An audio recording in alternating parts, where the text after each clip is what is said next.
آج ہم موجود ہیں ایک ایسے نوجوان کے کھیت میں جس نے صرف 1 ایکڑ زمین میں کافی پھلوں اور سبزیوں کی ویرائٹیز اگائی ہے. چاہے واٹر میلن کی بات کریں, زوفینی کی بات کریں, باقی ویرائٹیز کی بات کریں, تو انہوں نے کافی ویرائٹیز اگائی ہے اور یہ ثابت کر کے دکھایا ہے کہ جب حوصلے مضبوط ہو تو چھوٹے سے زمین میں بھی انسان کافی پھل حاصل کر سکتا ہے. اگر ہم اس نوجوان کی بات کریں تو یہ نہ صرف تعلیم حاصل کر رہا ہے بلکہ کھیتی باڑی میں بھی اس نے اپنا لوہا منوا لیا ہے. چلیے اس سے بات کرتے اور جانتے ہیں اس کی جرنی کے بارے میں. السلام علیکم سر, آپ کا خیر مقدم ہے مارننگ کشمیر میں. پہلے ہم آپ سے جاننا چاہیں گے کہ آپ اسٹوڈنٹ ہیں, کس طرح سے شوق ہوا ایگریکلچر کا؟ آپ نے ابھی کہا آپ ایک زولوجی اسٹوڈنٹ ہیں, یہ دونوں الگ الگ ہے, اپوزٹ ایک دوسرے کے. ہم جاننا چاہیں گے کس طرح سے شوق ہوا, پھر کس نے سکھایا, آگے کیسے بڑھے؟ وعلیکم السلام, میرا نام عمر نذیر ہے. جیسا کہ آپ نے بتایا کہ میں زولوجی اسٹوڈنٹ ہوں, میں نے بی ایس سی کیا ہے زولوجی میں. تو میرا جو مائنر سبجیکٹ تھا وہ باٹنی تھا. اس سے پلانٹس کے بارے میں جانکاری ملتی ہے, اور جو کہ اس ایگریکلچر کا مسئلہ ہے کہ یہاں پہ گاؤں میں بھی بہت سارے کرتے تھے اور انٹرنیٹ سے بھی بہت ساری انفارمیشن ملی. اور یہ سب سٹارٹ کرنے میں خاص طور پر میرے بڑے بھائی نے مدد کی, میرے چھوٹے بھائی نے بھی مدد کی, بہن نے بھی مدد کی. ہم 5 بھائی بہنیں ہیں.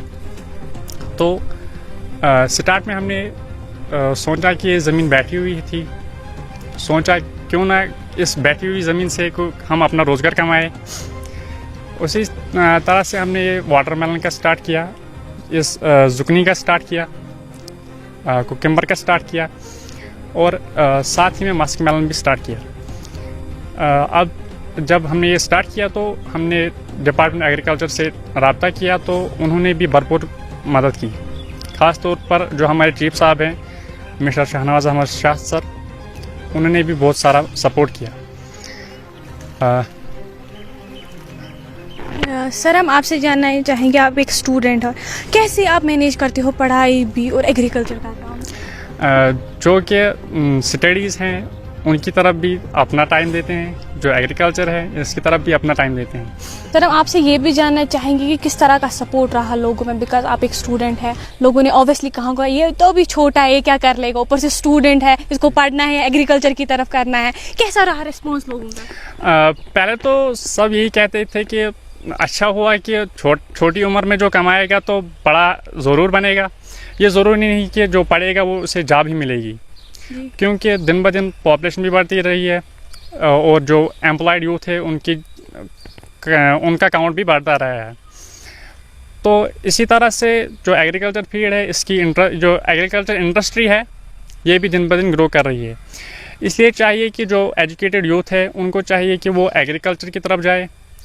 ہماری ویلی تو خاص طور پر ہارٹیکلچر کی طرف جا رہی ہے, لیکن اگر ہم ایگریکلچر کی طرف آئے تو اس میں بھی ہمارا بھرپور روزگار آ سکتا ہے.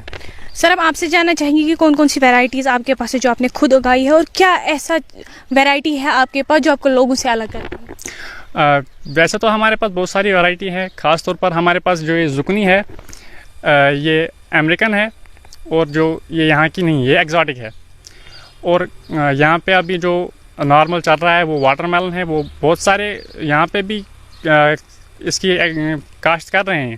سر ہم آپ سے جاننا چاہیں گے کہ پانی کی کمی کافی زیادہ ہے, آئے دن یہ پتہ چلتا ہے کہ ٹیمپریچر بہت زیادہ ہے. سب سے زیادہ اس کی وجہ سے نقصان ہوتا ہے ان لوگوں کو جو اسی پہ ڈپینڈنٹ ہے, جو ایگریکلچر پہ ہی ڈپینڈنٹ ہے. آپ نے اس چیز کو کیسے مینیج کیا؟ اس چیز کو مینیج کرنے کے لیے ہمارے یہاں پہ برا کنال آ رہی ہے, اس سے ہم نے واٹر سورس لیا ہے, اور ایگریکلچر ڈپارٹمنٹ پہ بھی اپنی اپلیکیشن سینڈ کی ہے کہ ہمیں بورویل کی اشد ضرورت ہے. اور چیف صاحب نے اس کا بھروسہ بھی دلایا ہے کہ جلد از جلد ہمیں بورویل فراہم کیا جائے گا. یہ صرف ایک کھیت نہیں بلکہ ایک مثال ہے ان لوگوں کے لیے جو تعلیم اور محنت دونوں کو ایک ساتھ لے جانا چاہتے ہیں آگے, اور کچھ ثابت کرنا چاہتے ہیں, یعنی دنیا میں اپنی ایک الگ پہچان بنانا چاہتے ہیں. میں معرفت شبیر, مارننگ کشمیر کے لیے اننت ناگ.